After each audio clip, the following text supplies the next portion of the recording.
Hello, everyone, and welcome back to Beyond the Ballpark. As always, I'm your host, Patrick Moran, alongside Brendan Cunningham. Here today, it's been a while. We haven't been on the pod for quite a bit, but we're here to talk about the All-Star Game roster and break it down, see what's going on. That's coming up. So we're recording on Tuesday, July 9th, and that'll be next week. I think it's on a Saturday, if I'm not mistaken. Or maybe not. I'd have to look it up. But, the rosters were announced. Last time we were on here, we were talking about, the ballot and the voting, and we submitted our ballots. So now we can fully react to who will be heading to Philly for the Midsummer Classic. But we got some snubs to go over. We made a combined list. And we'll be doing a check-in on the standings, where the league is at. It's a very interesting conversation to go over. So those are our topics today. But before we dive in, Brennan, how have you been? I know you were hanging out on the Cape for a little bit. You're enjoying your summer. Last time you were on the pod, you were not done with school. So a whole different perspective. Yeah, that's right. Been enjoying summer. Yeah, I was down in the Cape for about a week. It's been good though. How about you? I know you've been doing doing your work, Thunderbolts.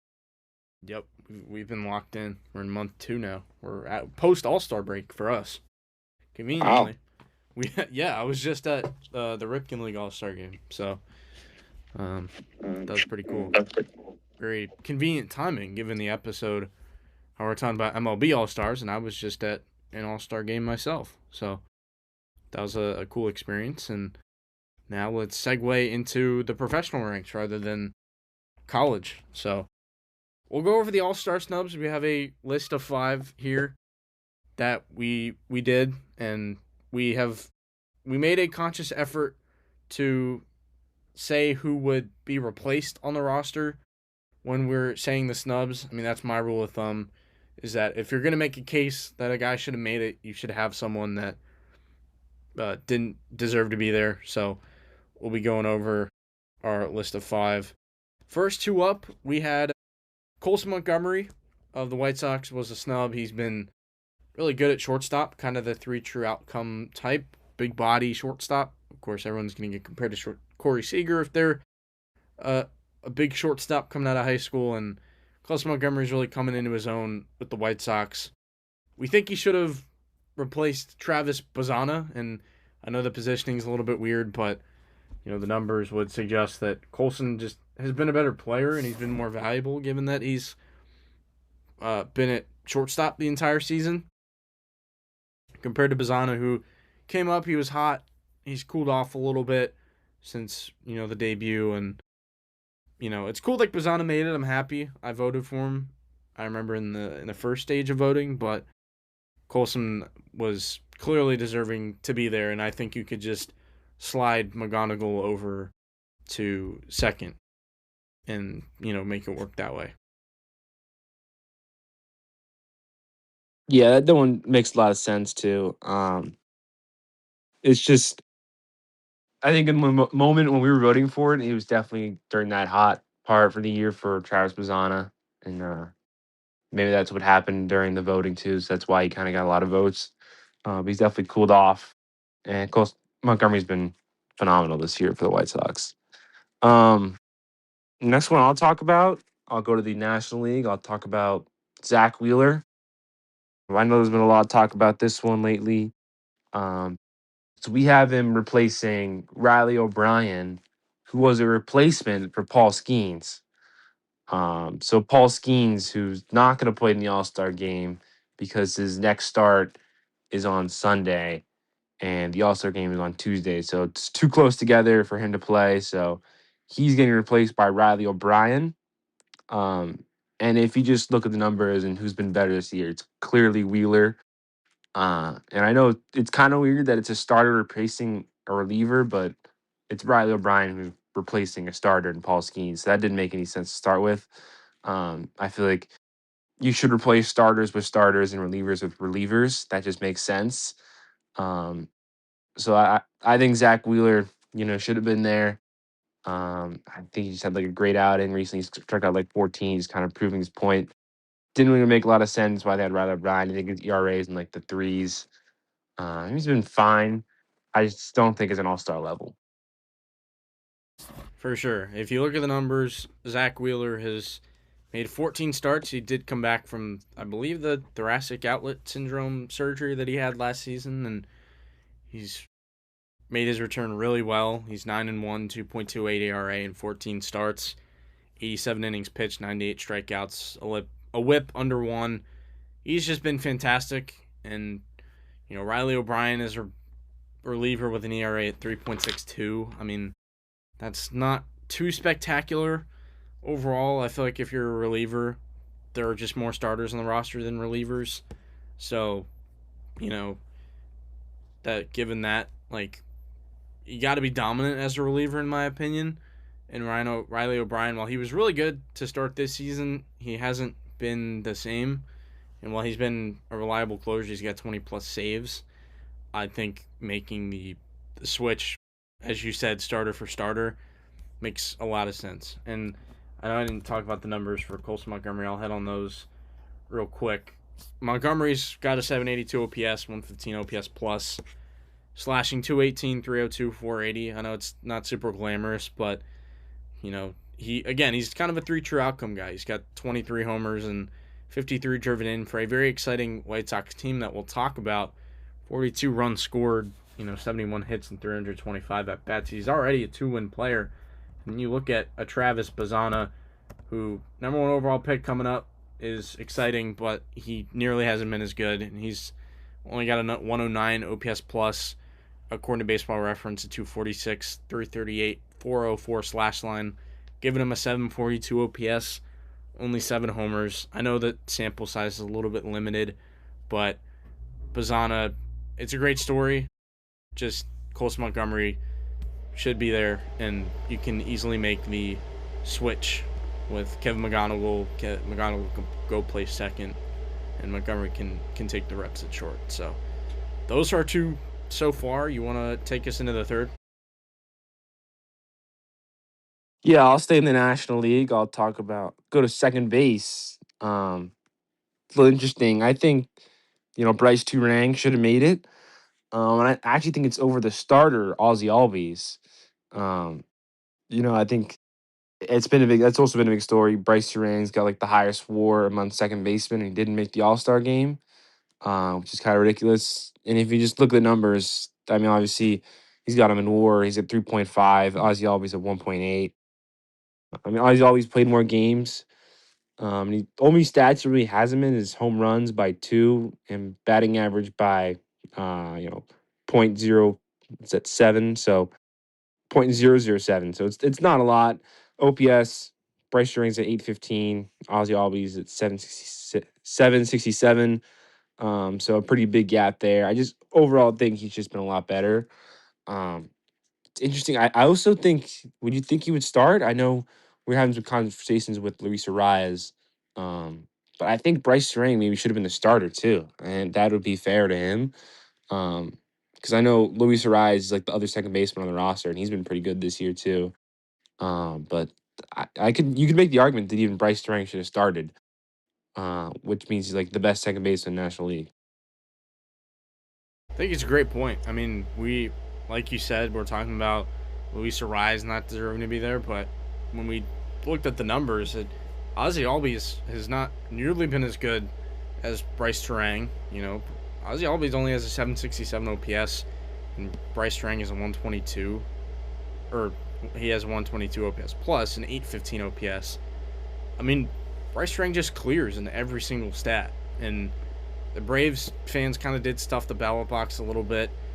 They had a lot of guys that were up for all-star nods, such as like Drake Baldwin, Matt Olson, Ozzy Albies, Ronald Acuna Jr. I know was getting a lot of votes and such. So, given that, like, the Braves fans definitely showed out in the ballot, and obviously the whole fan voting thing is a different conversation that we can get into if we want before the standings check in. But yeah, I mean, Turang has been excellent. He's been a mainstay in the Brewers lineup. That's been fantastic. Brewers are one of the best teams in baseball. So all things considered, like Bryce Terang is a great player, and he's one of the best second basemen in baseball, quite frankly. And I think he absolutely should have made it. And to your point, like he arguably could have started. So, um, yeah, I mean, always having a decent season, not all star caliber overall. Yeah, that's definitely a clear one. You want to go with the next one? Sure, we also so this one is kind of a precursor for us that we have to give because I said before the show, out of context, this would not make a whole lot of sense. I'll give you the floor once I intro it because this is one of your guys. We had Ceddanne Rafaela as one of our snubs, and he would take the spot of Aaron Judge. And I know that sounds crazy, but Aaron Judge, I don't think is going to play. I will fact check that. But yeah, Judge has been out with an injury, so they're going to have to find somebody to replace him. And Rafaela seems to be that guy in the American League. So he's had an excellent season, and I'll give you the floor. I know you've paid more attention to him and how electric he's been as a defender in center field.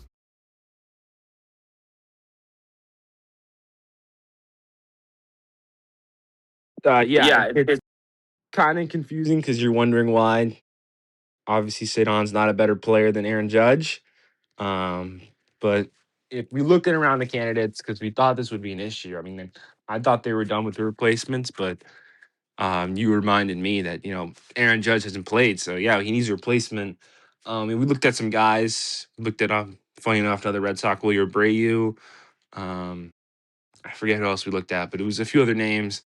But Salen's definitely been the best. I mean, you're getting great defense. I think he's still the best defensive center fielder in the American League, or the best defensive outfielder in the American League. Um, so he has that, and the bat's been phenomenal this year. He's kind of been continuing from last year. Let me pull up his numbers. But he's just been one of the kind of the few bright spots in this offense in the Red Sox. He's got a 4.0 WAR, batting 286. His OPS is 776. So I mean, it's not great, but it definitely deserves to be like a reserve if Judge isn't playing. An OPS plus of 120. So he's been a bright spot. 8 home runs, 39 RBIs, some good numbers. He's been, I mean, outside of Wilson Contreras, he's been our second best offensive player. Um, he's definitely been fun to watch.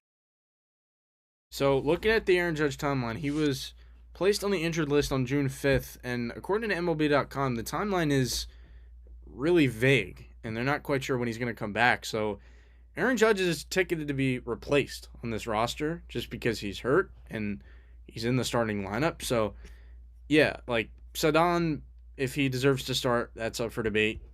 Probably not. I think he just deserves to be there, and you can pull one of the guys that already made it as a reserve and put him in the lineup. You could look at like a Randy Rosarena, Cody Bellinger, Riley Green. I know Randy's been great this year, so it'd be kind of cool to see him get the start, or even Judge's teammate Cody Bellinger. But yeah, Ceddanne is like he's kind of the complete package. He can make a great play in center field in the game, which could be on like the highlight tape. So yeah, I mean Ceddanne is like an electric player at his best. He could rise to the big moment, and the numbers don't jump off the page, but he's been a catalyst for the Red Sox offense, and he could be going there with Wilson Contreras. I think this is more so like a calling the shot type of pick.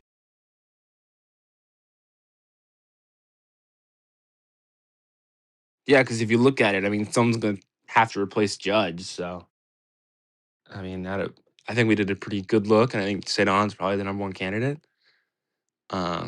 which is fun because I think there was some talk of him being snubbed last year. So I think it'd be good to see him get him this year. Yeah, and then last but not least, on our list, we were looking at the NL outfield on the other side, and Michael Harris could be on the roster over Brandon Marsh. So that was our final guy. Michael Harris got snubbed. So Michael Harris, I'm surprised that the Braves fans didn't show him love at the ballot box when they showed a ton of other guys, the support that they deserved mostly. But Mike Harris has been fantastic this season. If we look at the numbers, or I guess I'll make the case for Brandon Marsh first on my end. Brandon Marsh is going to be starting in this game, and the fact that Harris doesn't get to start is a little, maybe not start, but just, be on the roster. I know Brendan and I were having that conversation before the show. Michael Harris has a 132 OPS plus, an 848 OPS, slashing 307, 338, 509, 53 runs driven in, 16 homers, and 316 at bats. He's already a 3-win player. Brandon Marsh really isn't at that level just yet, so I know Marsh was really hot. He was at the top of the batting average leaderboards at one point when the All Star voting was going on. He's hitting 305 now, 15 homers, 46 RBIs, 50 runs scored, 8 stolen bases. He's got the 340 OBP, 502 slug, 842 OPS, and a 123 OPS plus, racking up 1.8 WAR according to Baseball Reference. I mean, that just doesn't stack up to what Michael Harris has done in 2026. So, yeah, I think Brandon Marsh, you could just take him off the roster and he could be.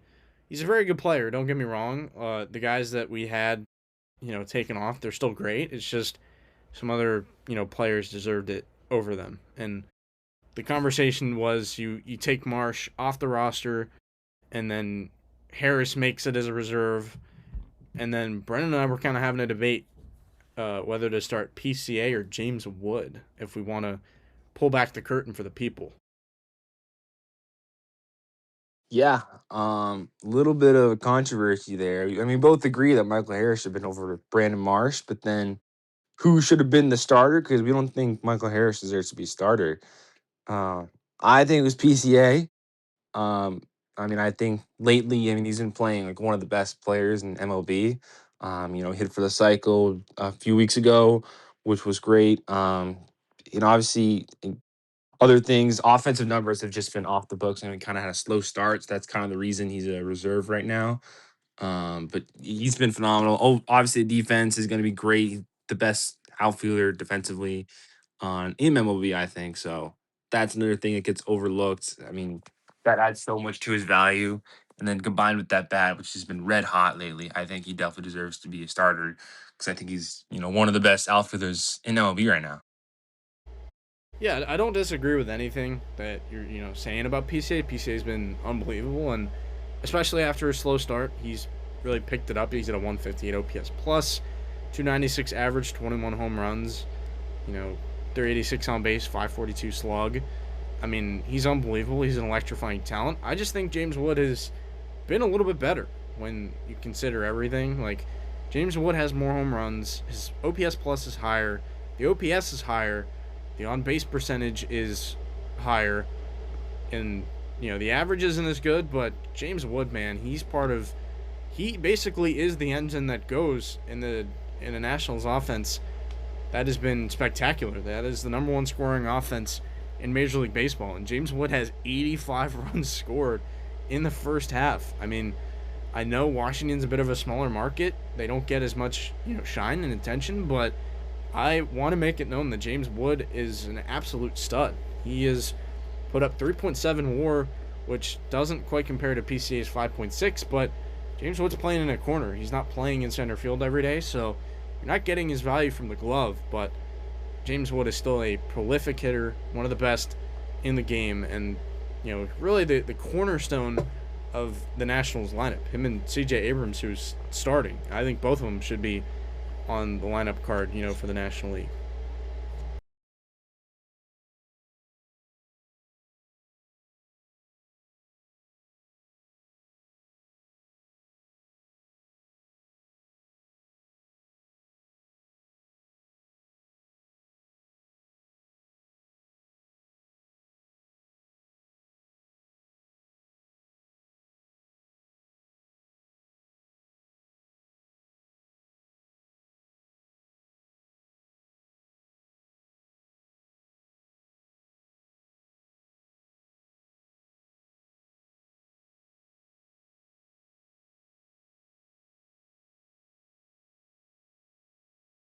Yeah, and like at the end of the day, it's it doesn't really matter. Both are fantastic. Like PACA is a super fun player, and if he were to end up starting in the game, that would be really exciting. And I don't think there's a wrong choice there. I just take the James Wood side because you already got Pajes in center, and it's a little bit more of a logistical argument with the positioning. But these guys are both on the roster, so it doesn't matter, and they're both fantastic in their own right, being being great on two really good teams.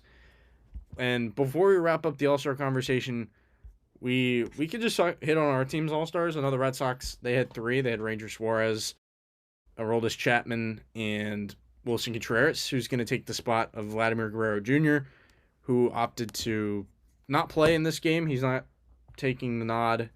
He's going to go back home. It seems like he's dealing with a bit of back issues, but yeah, Wilson Contreras is going to get the spot. I think he absolutely deserved to make the roster, and it's good to see that correction was made per se.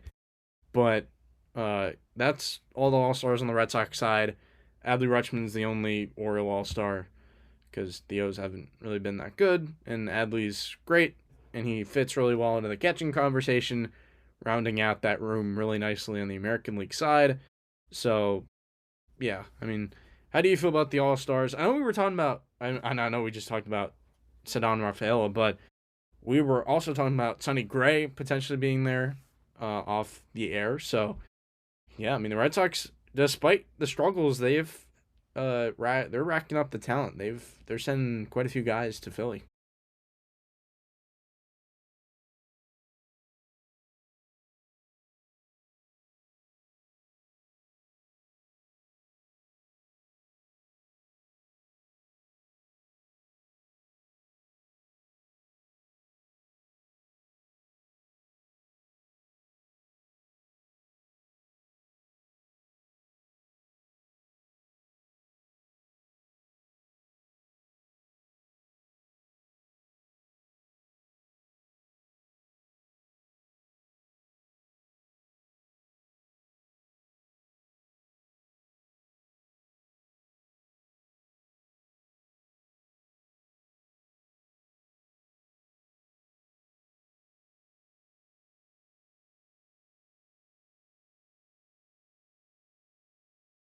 So both ends of the spectrum, you would say, on the Red Sox roster.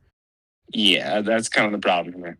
Interesting. Well, that you can get into that conversation when we look at the standings. And obviously, Adley Rutschman, I love that he's made it. I mean, he's my favorite player in baseball right now. So to see him have a bounce back season, I know he's had two injured list stints.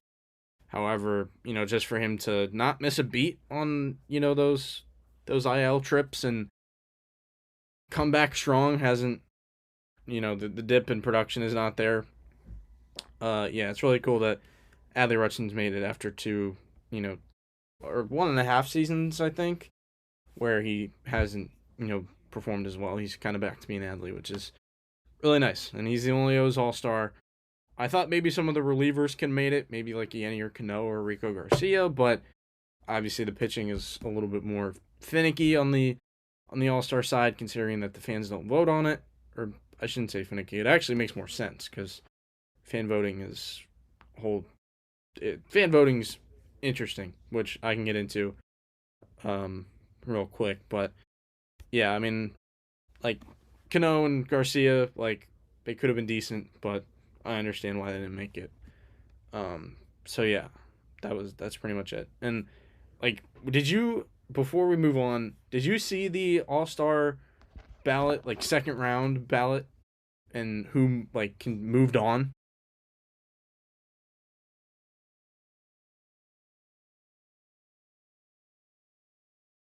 It was a lot of Blue Jays, a lot of Phillies, and a lot of Braves.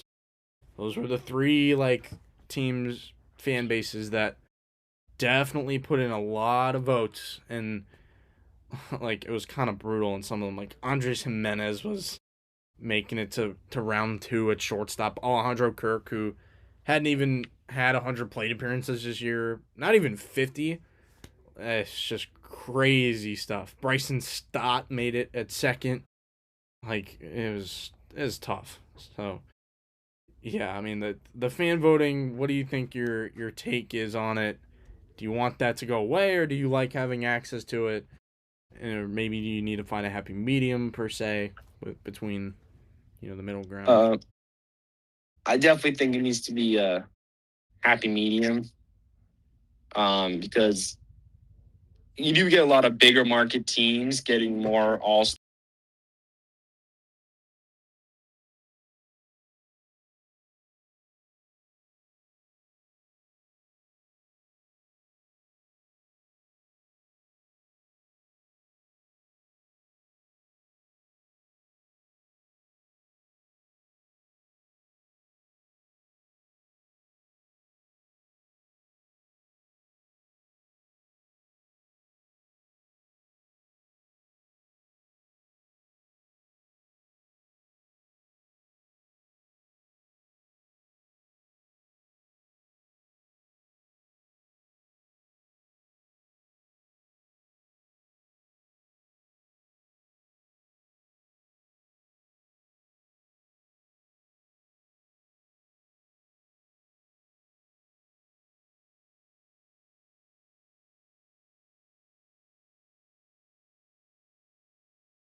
About you?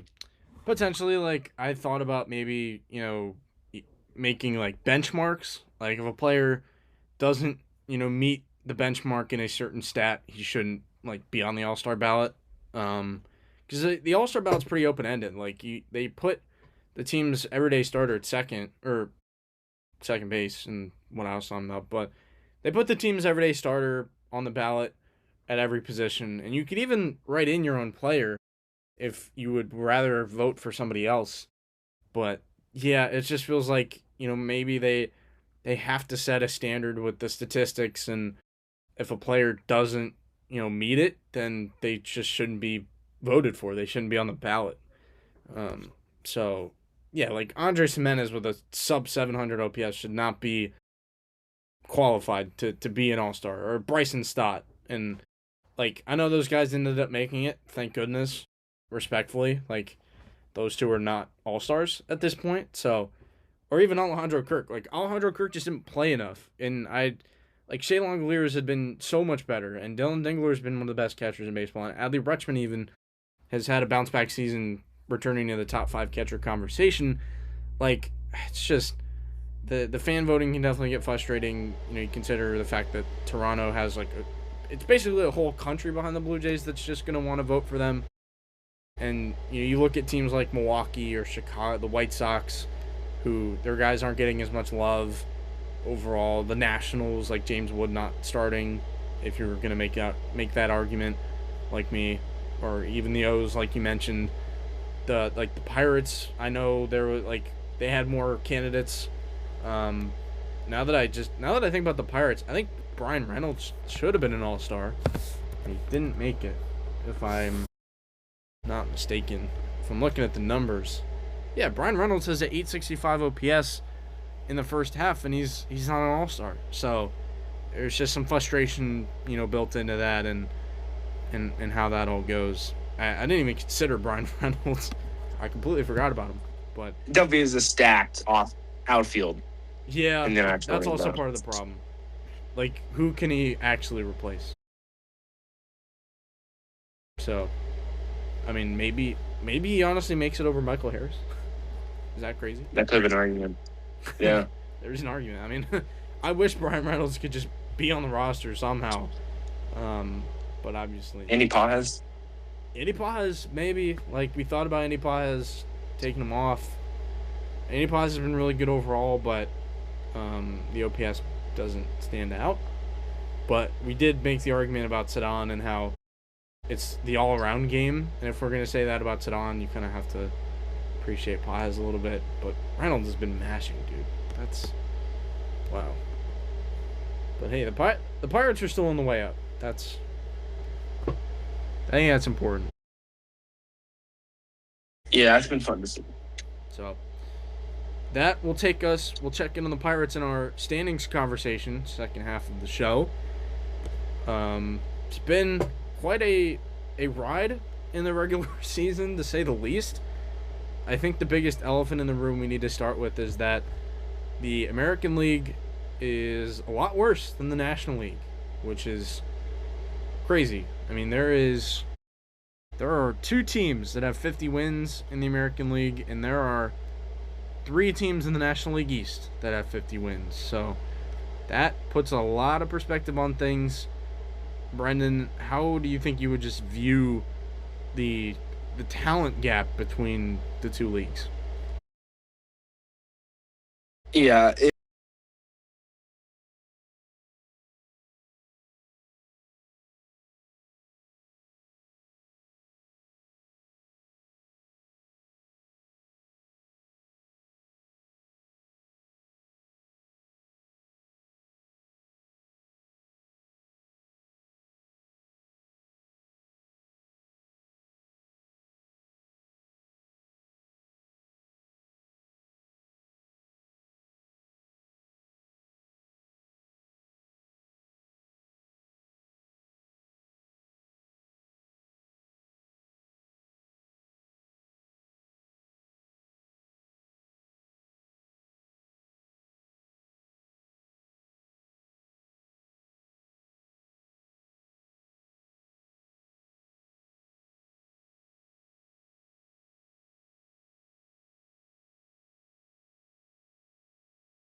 Very much so. And you look at those wild card standings, Tampa Bay Rays are the best team in the American League by record, and it's not close, really. I mean, they're 7 clear of the next best, which is the Chicago White Sox. White Sox Nation, stand up, Southsiders. Shout out the White Sox. They are the second best team, or I shouldn't say by record, because the Yankees are in the wild card. They're just behind the Rays in their own division. The White Sox lead the Central. They're 3 games above 500. And you have the Seattle Mariners, who are 1 game above 500. So it's wow. The American League is crazy bad. And then the New York Yankees, they have been on a slide. They're 50-42. Guardians 47-46 in the second wild card spot, and the Texas Rangers rounding it out at an even 500, 46-46. The only teams that you can really rule out are, like, honestly at this point for me, Kansas City and LA, the Angels. I don't know about you, but I mean the Twins are right there. I'm kind of a Twins guy. I'm not gonna lie. I like the Twins a little bit. I mean, obviously it's a flawed team, but they're playing well. And you got the Houston Astros, who are inevitable. They're still hanging around. They're 1.5 game out. Toronto's too talented to be this bad. You know, they're going to get reinforcements off the injured list. They're 2.5 games out. Your Red Sox, 3 games out, as you mentioned. Detroit's 4 games out. The Orioles are 4.5 out. And then the Athletics are 5 games out. I mean, all of those teams are, like, within a stone's throw at worst, which, I mean, is crazy. There's so much parity in the American League right now.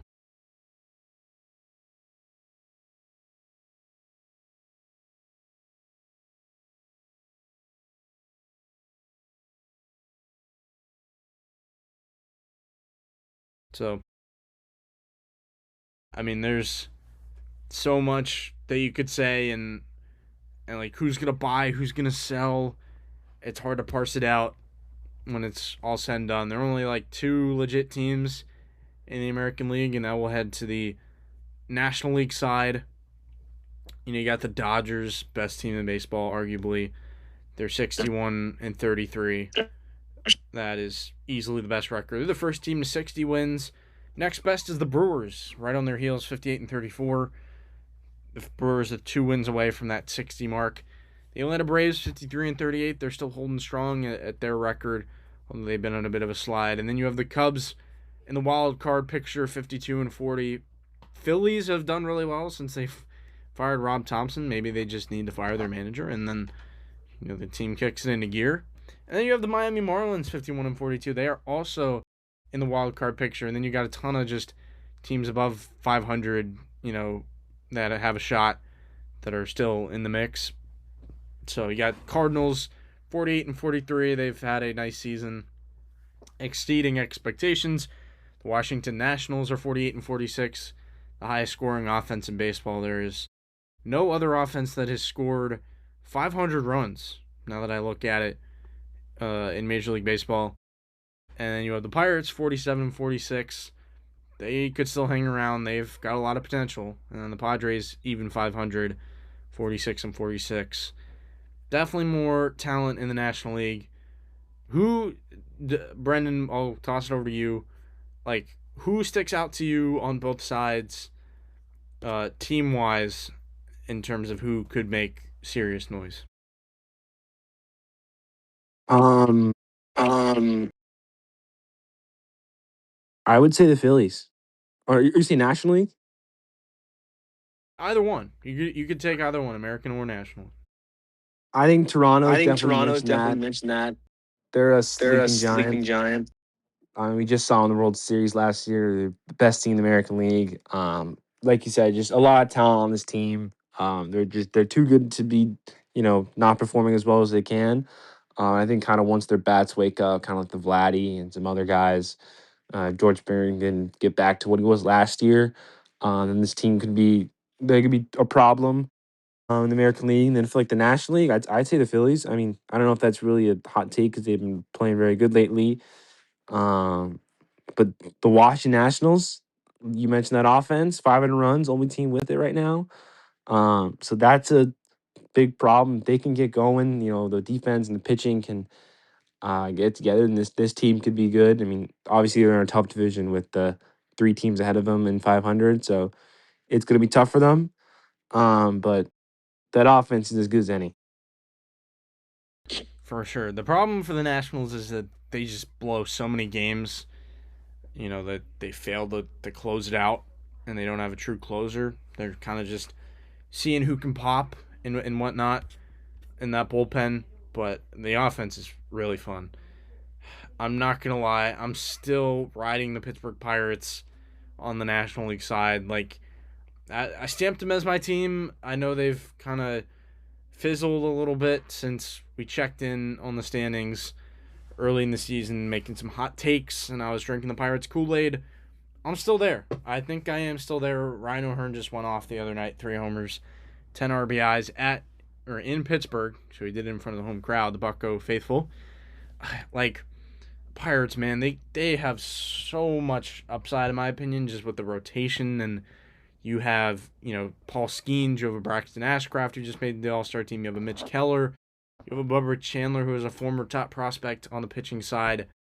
Like, that team could be so dangerously good. The pitching is in a great spot. A lot of teams really want that pitching on the, league minimum, and like the fact that the Pirates have brought it up through their system is quite impressive. I know Mitch Keller got paid, but he's a veteran. Like, he's an established vet that can help, that rotation establish itself. And like, man, the Pirates could be so good if they just got a little more punch on the offensive side. And they still have good pieces. It's just they gotta put it together. So for me, like, Pirates dark horse. The Cubs are still hanging in. Phillies are still hanging in. Those teams are fun as well in that conversation. The Braves are holding firm. So yeah, is there anyone for you like that you're willing to stamp on the outside looking in of the playoff picture in the National League that, like, hey, this is my team and I think they could, make a push?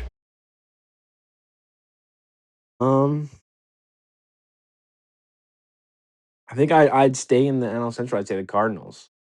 I don't know if they're in the outside looking in as much, but they're definitely a little behind.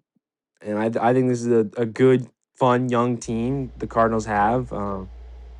Yeah, now That could maybe be some. I'll go to the American League side, and like, I don't know who could really make any noise on that side of things.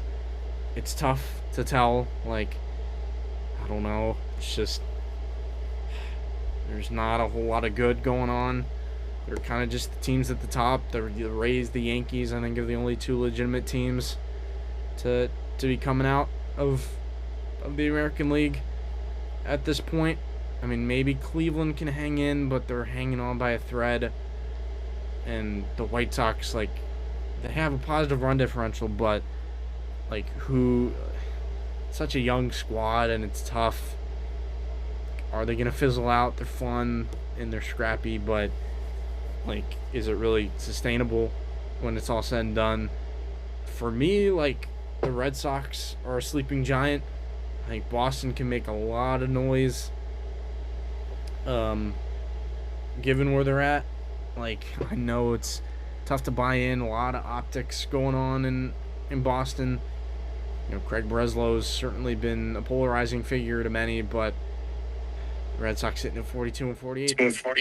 They're 8-2 in their last 10. They're only 3 games out. The Red Sox, man, there's a lot that they could do as well on the wild card picture, and just if they had a little bit more offense, had a little bit more juice, they could be a real threat. They probably, for me, have the highest upside out of anybody. Brennan, is there anyone outside of, you know, the wild card currently looking in that you want to stamp on either side of, you know, American League or National League? I mean, I want to say the Red Sox. That's always a. I know you just mentioned them. I still have faith in the team. I know it's hard right now, but we were talking about the All Stars. I mean, there's good players on this team. And I think, you know, they're 3 games back, which doesn't seem like a lot. And there's 3 teams ahead of them, I guess 4, but they're right there. So I'm going to say the Red Sox in the American League. In the National League, let me see. Look at the wild card here. I mean, I don't know if this is. Nah, I'm gonna go with the Padres. Padres, wow. I think you know they're 500 right now. They're 4.5 games back. I just kind of want to see it for this core. I mean, they've been trying it for a while now to get to the playoffs and make a run. And this feels like it might be it. So I want to see the Padres. Interesting. You're just depending on the star power here. Yeah, that's kind of what I'm looking at here. I think some guys can heat up in the offense. That's kind of what I'm looking at here. I think some guys can heat up in the offense. Interesting. I'm still riding with the Pirates, man. Pirates, I think, could do some damage and make their presence known. Although the Cardinals, though, they've been a lot of fun. Do you think that's sustainable? They got your guy Hein Bloom, you know, steering the ship. So yeah, that's also been a fun kind of younger team to watch. See where the Cardinals are at, and the Nats, I think, could be in there as well. Fun to check in on the standings, see where everybody's at. We'll have to do some trade deadline content coming out sooner rather than later. Who could be buying, who could be selling. There could be a lot of parity in that conversation. So, with all that being said, we have gone over the All-Stars, or All-Star Snubs, I should say, and done a check-in on the standings and where the league is at. So, we appreciate you guys tuning in, and you know, we'll hopefully be putting out some content as soon as possible, covering the trade deadline and such. For Brendan.